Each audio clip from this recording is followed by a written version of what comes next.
주님께서 우리에게 반드시 승리를 주실 줄로 믿습니다.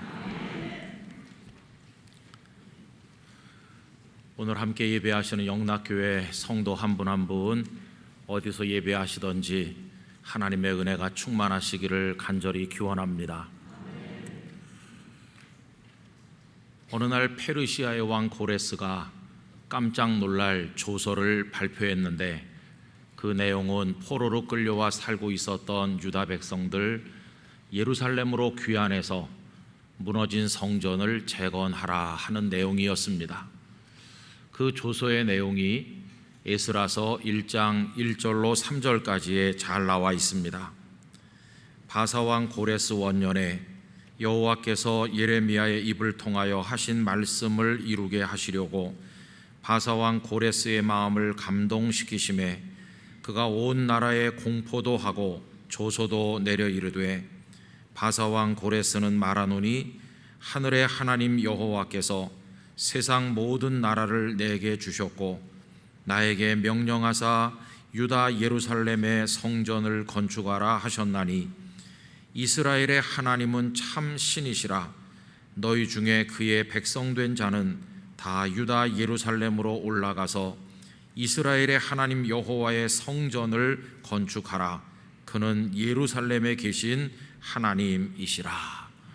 이런 내용의 조서가 공표되었습니다. 여러분, 그 땅에 살고 있던 유다 백성들 얼마나 감격했을까요? 아마 여기 해방을 직접 경험하신 어른들이 계실 텐데 우리나라가 해방됐을 때 그 감격이 그와 같았으리라고 생각합니다. 꿈인가 생신가 생각하면서 부둥켜 안고 울기도 했을 것입니다. 그날의 그 감격이 시편 126편 1절 이하에 잘 묘사되어 있습니다. 여호와께서 시온의 포로를 돌려보내실 때에 우리는 꿈꾸는 것 같았도다. 그때 우리 입에는 웃음이 가득하고 우리 혀에는 찬양이 찼었도다. 그때 문나라 가운데서 말하기를 여호와께서 그들을 위하여 큰 일을 행하셨다 하였도다. 여호와께서 우리를 위하여 큰 일을 행하셨으니 우리는 기쁘도다. 얼마나 기쁘고 또 기쁘고 감격하고 또 감격하고 흐르는 눈물을 주체할 수 없었으리라고 생각합니다. 잘 아시는 것처럼 본래 유다는 바벨론의 느부갓네살 왕에게 멸망당했고 그 강성하던 바벨론이 뜻밖의 메디아와 페르시아 연합군에게 무너지더니 그 주변의 모든 권력이 페르시아의 왕 고레스의 손에 들어갔는데 그 고레스가 뜻밖에도 유다 백성들은 돌아가라 이런 조서를 내리게 된 것이었습니다. 여러분, 나라가 망했습니다. 그래서 많은 사람이 죽었고 그리고 그 일부가 포로가 되어서 끌려가서 수십 년 세월을 희망 없이 살고 있었는데 이런 엄청난 조서가 발표되다니, 여러분, 이거야말로 하나님께서 당신의 백성들을 위로하신 것이 아니겠습니까? 오늘 읽은 이사야 40장 1절과 2절은 내 백성을 위로하라고 하나님께서 하시는 말씀이죠. 여러분, 오늘 본문 2절 말씀을 다 같이 다시 한번 읽어보도록 하겠습니다. 너희의 하나님이 이르시되 너희는 위로하라. 내 백성을 위로하라. 너희는 예루살렘의 마음에 닿도록 말하며 그것에게 외치라. 그 노역의 때가 끝났고 그 죄악이 사함을 받았느니라. 그의 모든 죄로 말미암아 여호와의 손에서 벌을 배나 받았느니라 할지니라 하시니라. 아멘. 여러분, 오늘 저는 이 짧은 말씀을 본문으로 정해서 함께 나누면서 이 땅에 살고 있는 우리 국민들을, 그 한민족을 하나님께서 위로해 주시기를 바라는 마음이 간절합니다. 하나님, 저들을 위로하신 것처럼 저희들도 좀 위로해 주시기를 원합니다. 이 민족적 비극에서 우리들을 건져 주시옵소서. 그런 마음으로 이 말씀을 같이 나누는 것입니다. 하나님께서 유다 백성들을 긍휼히 여기신 것처럼 우리를 불쌍히 여겨 주실 줄로 믿습니다. 여러분, 오늘 북한 선교 주일로 지키고 있는데 북한은 어떤 곳입니까? 우리는 단 한 번도 북한을 다른 나라라고 생각해 본 적이 없습니다. 우리나라의 일부 아닙니까? 우리나라 헌법 제3조에 보면 영토 문제를 이야기하면서 대한민국의 영토는 한반도와 그 부속 도서로 한다 이렇게 돼 있는데, 휴전선 남쪽만 우리들의 영토인 것이 아니라 삼천리 금수강산 한반도 전체가 다 하나님께서 우리에게 주신 땅이며 거기 살고 있는 모든 사람이 다 같은 백성이며 우리는 한 나라라는 것을 한 번도 우리는 의심하지 않았습니다. 그런데 여러분, 현실은 어떻습니까? 그 땅에 김일성이 소련군을 앞세우고 진주에서 공산 정권을 수립한 이후로 세계 역사의 유래를 찾아볼 수 없는 악랄한 폭력적 정권이 아직도 이어지고 3대 세습을 하면서 그것을 이어내려오고 있는 거 우리의 현실입니다. 그들은 6.25 전쟁을 일으켰고 얼마나 많은 참혹한 일을 저질렀는지 그 비극이 지금도 멈추질 않고 있고 세계 유일의 분단 국가로 이 비극을 우리 모두가 감내하고 있는 그런 상황입니다. 여러분, 우리들의 일부임에도 불구하고 지금 저 북한은 국방의 입장에서 볼 때 제1의 주적으로 우리가 맞서 싸워야 될 적이 되어 있으니 이 얼마나 안타깝습니까? 그런데 여러분, 그렇게 미운 북한인데 우리는 왜 1년 52주 중에 한 주일을 따로 정해서 북한 선교 주일로 지키고 있는 것일까요? 그것은 그들이 우리의 주적임과 동시에 하나님께서 우리에게 주신 제1의 선교지이기 때문인 것입니다. 우리는 그들에게 복음을 전해야 될 사명이 있는 것이죠. 그래서 날마다 쉬지 않고 눈물로 기도하고 있고 북한 선교부가 많은 사역을 감당하고 오늘 이런 특별한 예배도 하나님 앞에 드리게 된 것입니다. 그뿐입니까?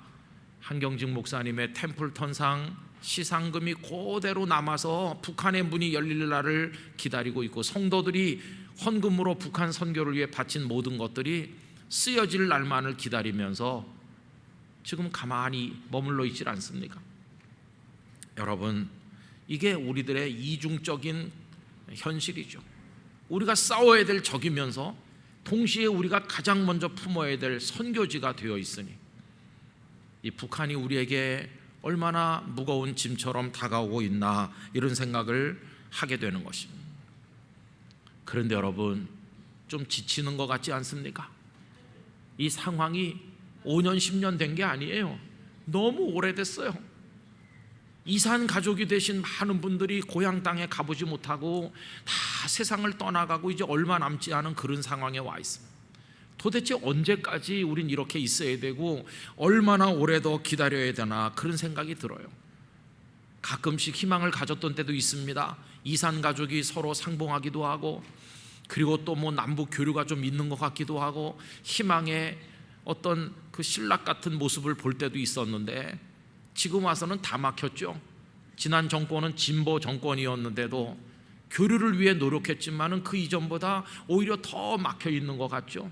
이제는 물자 교류도 사람 교류도 완전히 차단되어 있는 어려운 상황입니다. 날마다 핵실험 한다느니 또 미사일 쏘아대고 있고 이런 상황에 있습니다. 그동안 북한 선교의 우회로로 생각되었던 중국과 러시아의 상황이 어떻습니까? 시진핑 집권 이후로 선교사들을 다 쫓아내고 그리고 중국 안의 교회들도 극심한 압박을 받고 있는 게 현실이고 러시아는 좀 전쟁이나 벌이면서 저렇게 하고 있으니 희망이 없어요.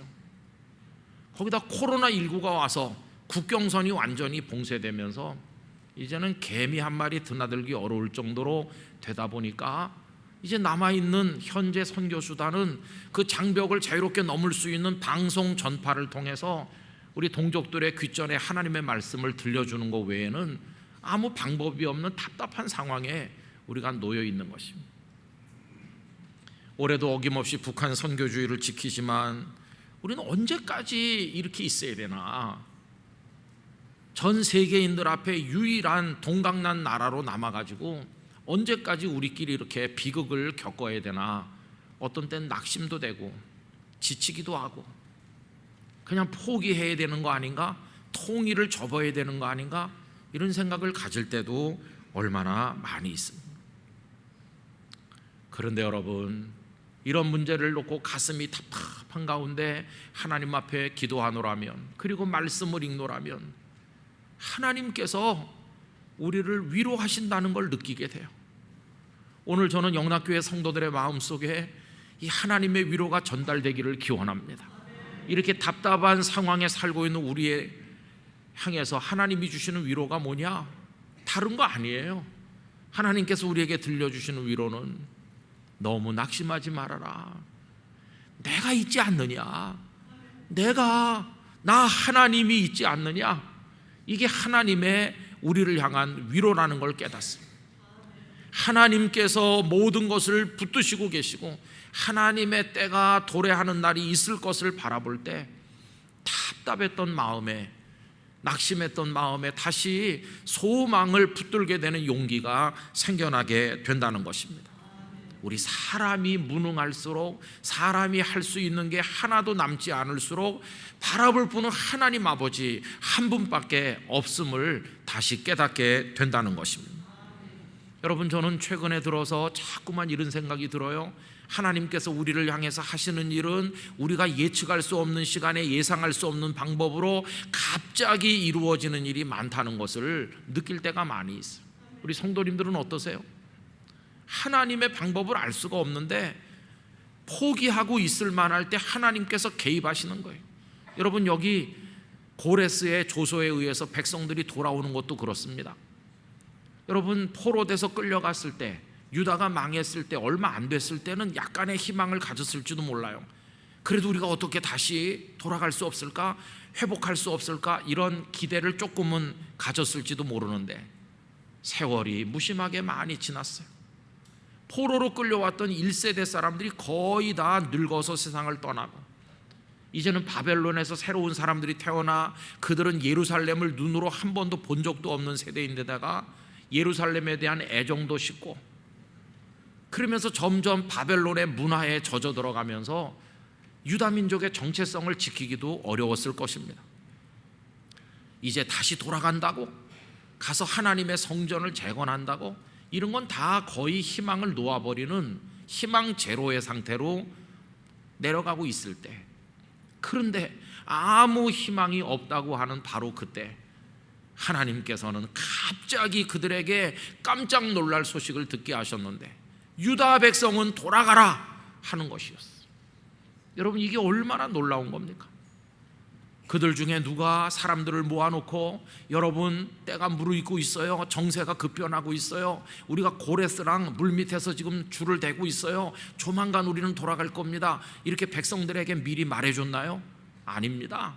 전혀 그런 희망이라고 하는 건 생각조차 할 수 없었는데 하나님이 개입하시는 손길은 너무나도 갑작스럽게 이루어진다는 것을 우리들에게 보여주는 것이, 어느 날 갑자기 도저히 믿을 수 없는 일이 현실로 그들 앞에 나타나게 된 것이었어요. 여러분, 우리가 일제에 억눌려 있다가 광복을 맞이했는데 그때 우리들이 그때쯤 광복될 줄 알고 있었나요? 일본은 점점 악랄해지고 신사참배 이런 문제로 우리를 탄압하고 기독교 학교들이 문을 닫고 희망이 없는 것처럼 보였고, 나라를 사랑하던 우국지사들이 다 변절해서 친일파가 되고 그렇게 희망이 없어질 때 하나님은 우리에게 해방의 기쁨을 허락해 주시지 않았습니까? 여러분, 하나님의 개입은 어느 날 갑자기 이루어진다고 하는 사실을 우리가 기억해야만 될 것입니다. 출애굽도 똑같아요. 430년을 애굽에 살고 그 중에 수백 년을 노예로 살던 백성들, 무슨 출애굽의 희망이 있었겠어요? 그들 중에 누가 백성들을 모아놓고 때가 다 돼간다, 애굽이 점점 힘이 빠져가니까 우리가 나가면 된다, 얼마 안 남았다, 이렇게 백성을 누가 위로했나요? 아닙니다. 완전히 노예 그 삶에 찌들어서 아무 희망 없었어요. 그런데 어느 날 갑자기 하나님이 보낸 사람 모세가 그들 앞에 등장했어요. 하나님께서 너희들을 건지신다. 도대체 이게 무슨 말인가? 진짜 하나님이 계신 건가? 저 사람이 하나님이 보낸 사람이 맞는가? 그들은 오히려 더 큰 혼란에 빠져 들어갔을 것입니다. 어떻게 됐나요? 희망이 없었지만 하나님은 이스라엘 백성들을 출애굽 시키시지 않았습니까? 여러분, 이게 하나님께서 하시는 일이에요. 그때가 애굽이 가장 허약해서 이스라엘이 나가는 걸 어떻게 해볼 수 없을 정도로 약한 나라가 됐기 때문에 출애굽이 이루어졌습니까? 아닙니다. 그 애굽의 긴긴 역사 중에 가장 강성했던 때였습니다. 최강의 전차군단을 거느리고 요즘식으로 말하면 초강대국이 바로 그 애굽이었어요. 하나님은 가장 그들이 강할 때 가장 연약한 당신의 백성을 하나님의 편팔과 강한 손으로 이끌어내셔서 자유의 백성이 되게 하시고 가나안을 향해 출발하도록 만드신 것을 우리가 알고 있습니다. 그래서 저는 요즘에 이런 기도를 드리고 있습니다. 하나님, 희망이 없어 보여요. 우리 젊은 세대는 통일에 대한 꿈을 많이 접고 있다고 그럽니다. 통일이 무슨 필요가 있어, 이렇게 말한다고 합니다. 우리 어르신들도 다 나약해지고 우리도 지쳐가고 있어요. 이렇게 마음이 답답할 때 기도를 드리면 자꾸 가슴 속에 내가 개입할 것이다. 어느 날 갑자기 너희들의 역사 속에 내 손을 뻗칠 것이다. 저는 이렇게 믿습니다. 어느 날 아침 우리가 귀를 의심하는 뉴스를 듣게 될 거라고 믿습니다. 이 땅에 평화 통일이, 복음 통일의 날이 올 줄로 믿습니다. 그 하나님이 우리를 위로하시는 그날을 우리는 낙심치 말고 바라보며 기다려야만 되는 것이. 여러분, 통일이라고 하는 것이 앞으로 5년 정도 물밑 대화를 하고 그 다음 5년 정도 완충 시간을 가지고 그 다음에 20년쯤 되면 통일된다, 그런 시간표가 있나요? 없습니다. 아무것도 없습니다. 그러나 여러분, 하나님께서 개입하시면 광복이 갑자기 온 것처럼 복음 통일도 갑자기 오게 될 것이고, 우리들은 평양에 가서 하나님을 찬송하는 그런 영광도 경험하게 될 줄로 믿습니다. 그때까지 인내하며 기도하며 하나님을 바라볼 수 있을 것인가, 그것이 문제인 것이. 사랑하는 성도 여러분, 이 일을 위해서 끝까지 낭망치 말고 하나님 앞에 기도하실 수 있기를 부탁드립니다. 그리고 우리가 알아야 될 것이 하나 있습니다. 그것은 사람이 볼 때는 하나님께서 갑자기 개입하시는 것처럼 보이지만 우리가 모르는 사이에 사실은 하나님께서는 오래전부터 당신의 시간표를 가지고 준비하고 계시다는 것입니다. 여러분, 오늘 본문도 2절에 어떤 구절이 나오나요? 그 노역의 때가 끝났고 그 죄악이 사함을 받았느니라. 거기 때라는 언급이 있죠. 하나님께서는 악을 행한 이 백성을 종아리를 때리시듯 치셔서 바벨론의 포로가 됐지만 그들의 죄가 용서되는 그 때를 다 가늠하고 계신 것이고 그 때를 위해서 다 준비하신 것입니다. 하나님께서는 고레스를 예비하셔서 예루살렘이 재건되게 하실 계획을 미리 다 말씀하셨는데, 놀랍게도 이사야 44장 28절에 이런 말씀이 나옵니다. 고레스에 대하여는 이르기를 내 목자라, 그가 나의 모든 기쁨을 성취하리라 하며, 예루살렘에 대하여는 이르기를 중건되리라 하며, 성전에 대하여는 네 기초가 놓여지리라 하는 자니라. 여러분, 하나님은 미리 고레스를 준비시키시고 그를 통해 예루살렘과 성전이 재건되게 하신 것을 알 수 있지 않습니까? 여러분, 예레미야의 그 예언은 정말 놀랐습니다. 예레미야는 이 유다가 멸망할 거라 이렇게 말했어요. 아직 유다가 남아있을 때, 아직 생존하고 있을 때 유다가 완전히 멸망할 거라는 예언을 하면서 거기다 덧붙여서 그러나 70년이 지나면 다시 돌아올 것이라는 엄청난 예언을 말씀하지 않았습니까? 예레미야 29장 10절 11절 보면 이렇습니다. 여호와께서 이와 같이 말씀하시니라. 바벨론에서 70년이 차면 내가 너희를 돌보고 나의 선한 말을 너희에게 성취하여 너희를 이곳으로 돌아오게 하리라. 여호와의 말씀이니라. 너희를 향한 나의 생각을 내가 아나니 평안이요 재앙이 아니니라. 너희에게 미래와 희망을 주는 것이니라. 아멘. 하나님은 우리 한민족을 위해서도 희망을 주시고 미래를 준비하시는 줄로 믿습니다. 하나님은 지금도 우리를 위해 준비하고 계시다. 우리는 가슴이 답답하지만 하나님은 그날을 위해서 이미 다 익어가도록 만들고 계시다고 믿습니다. 출애굽도 그렇죠.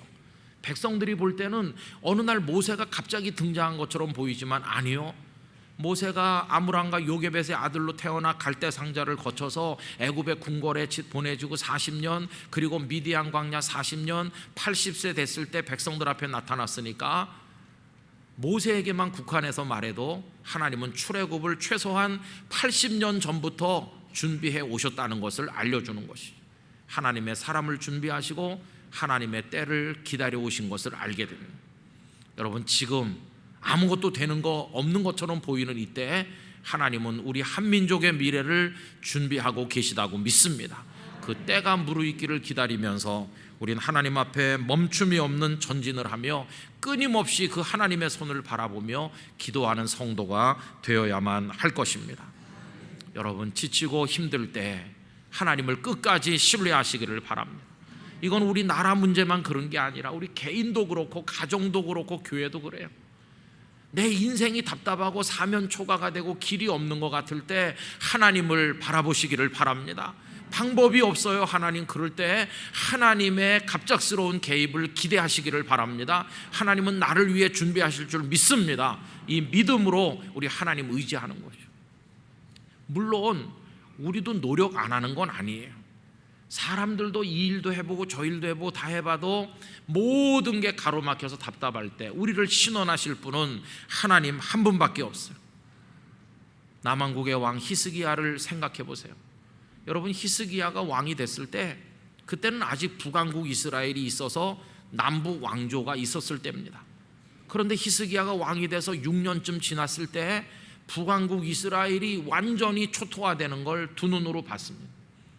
아수르에 의해서 북왕국이 완전히 멸망하는 걸 이 남쪽 나라 왕인 히스기야가 지켜보면서 얼마나 떨었겠어요. 북쪽이 훨씬 영토도 넓고 사람도 많은데 저렇게 맥없이 무너지니 다음은 우리 남왕국 유다이겠구나. 히스기야의 가슴이 다 얼어붙었죠. 그래서 그가 노력을 합니다. 변경의 성들을 많이 쌓고 성벽을 견고하게 세우고 국방의 노력을 안 한 거 아니에요. 그 다음에 만일에 대비해서 그들이 예루살렘까지 쳐들어왔을 때를 대비해서 식수를 그들에게 공급하지 않으려고 물길을 다 성 안으로 돌려서, 지금도 가보면 히스기야의 수로라고 하는 게 남아있지 않습니까? 나름대로 노력했죠. 그러다가 그 아수르 군대가 예루살렘을 위협하니까 외교 전략도 폈어요. 사신을 보내고 조공을 보냈어요. 우리를 치지 말고 평화롭게 지내는 게 어떻겠느냐. 그래서 성전과 궁궐에 있는 은금보화 다 모아다가 그 아수르 왕 사네립에게 다 바쳤어요. 그러면 좀 평화롭게 전쟁 안 하고 지날 수 있지 않나. 외교적 노력도 할 수 있는 데까지 했어요. 국방의 준비도 했고 물길도 다 돌렸고 외교적인 노력도 했고 안 한 거 아닌데 아무 소용이 없었어요. 사네립은 18만 5천의 대군을 동원해서 그 예루살렘을 겹겹이 에워싸고 편지를 보내 하나님을 모독하고 그 백성들을 겁을 주는 그런 언행을 일삼았습니다. 완전히 희망 없이 무너지는 마지막 고비를 만났죠.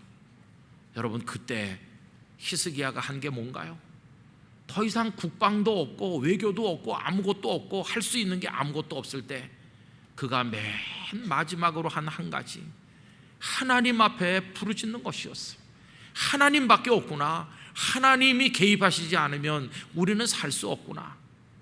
여러분, 그래서 그는 그 편지를 가지고 하나님께 올라가 기도하죠. 열왕기하 19장 14절 이하를 읽어보겠습니다. 히스기야가 사자의 손에서 편지를 받아보고 여호와의 성전에 올라가서 히스기야가 그 편지를 여호와 앞에 펴놓고 그 앞에서 히스기야가 기도하여 이르되, 그룹들 위에 계신 이스라엘의 하나님 여호와여, 주는 천하만국의 홀로 하나님이시라. 주께서 천지를 만드셨나이다. 여호와여, 귀를 기울여 들으소서. 여호와여, 눈을 떠서 보시옵소서. 사네립이 살아계신 하나님을 비방하러 보낸 말을 들으시옵소서. 하나님, 우리 좀 살려주세요. 우리 좀 불쌍히 여겨주세요. 우리를 구원해 주세요. 여러분, 우리의 길이 막히고 답답하고 어려울 때, 희망이 없는 것 같을 때 우리의 믿음이 그때 필요한 줄로 생각합니다. 하나님께 부르짖어야 되는 것이죠. 우리 영락교회 성도들 인생의 모든 과정에서 이 하나님을 향한 믿음의 기도가 이어지시기를 바랍니다. 우리 교회를 향해서나 나라를 생각하면서 하나님을 의지하고 기도해야 되는 것이죠. 어떻게 됐을까요? 하나님은 시간 끌지 않으셨어요. 갑자기 어느 날 밤에 개입하셔서 사네립의 18만 5천 군대가 하룻밤에 멸망하게 되었어요. 사네립은 얼굴이 부끄러워서 자기 고국에 돌아갔고 아들들의 칼에 목숨을 잃는 비극을 그는 맞이할 수밖에 없었어. 하나님이 개입하시면 역사의 물꼬를 돌리고 악한 자를 물러가게 하시고 선한 사람을 세우시고 어떤 방법을 통해서든지 우리를 아름다운 길로 인도해 가실 것이라고 믿습니다. 여러분, 세상의 군왕들이 강하고 포악하고 무법한 자들이 많으나 하나님은 열국 위에 계시다는 사실을 우리가 잊어서는 안 될 것입니다. 우리는 우리 옆을 보고 낙심하지만 위에서 내려다보시는 하나님께서 우리가 희망 없는 막다른 골목에 달할 때도 우리에게 손을 내밀어 주실 것입니다.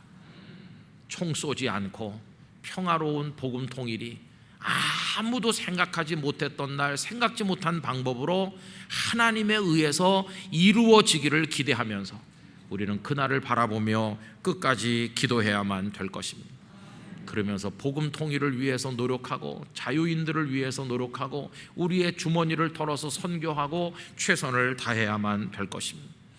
여러분, 오늘 북한 선교 주일을 보내면서 이 마음을 다시 굳건하게 가지시기를 부탁드립니다. 그리고 최선을 다해 헌금을 모아서 우리 북한 선교 사역을 위해 사용할 수 있게 되기를 원합니다. 우리 영락교회를 그 앞에 두셨으니 이 사명을 잘 감당하는 우리 교회가 되어야만 할 것입니다. 그렇게 할 때 복음 통일의 그날이 올 때, 오늘이 하나님의 위로가 우리에게 임하게 될 때 우리 얼마나 감격하고 기쁠까요? 우리 성도 한 분 한 분에게 이 하나님의 위로의 손길이 임하기를 축원합니다. 우리 나라를 향해도 하나님의 위로가 임하기를 기원합니다. 하나님, 우리를 불쌍히 여겨 주시옵소서. 그 하나님을 통해 승리하는 우리 민족, 대한민국, 한국교회, 우리 영락교회 성도들 되시기를 간절히 기원합니다. 기도하겠습니다. 아버지 하나님, 낭망치 말고 복음 통일을 위해 기도하며 하나님의 손에 갑작스러운 개입을 바라보며 우리를 위해 준비하시는 하나님의 손길을 의지하게 하여 주시옵시고, 사람의 노력이 무익한 것처럼 여겨지는 막다른 골목을 만난다 할지라도 하나님을 향하여 히스기야처럼 기도하게 하여 주시옵소서. 주여, 저희를 불쌍히 여기시고 아버지 하나님의 위로를 보내어 주시옵소서. 예수님의 이름으로 기도하옵나이다. 아멘.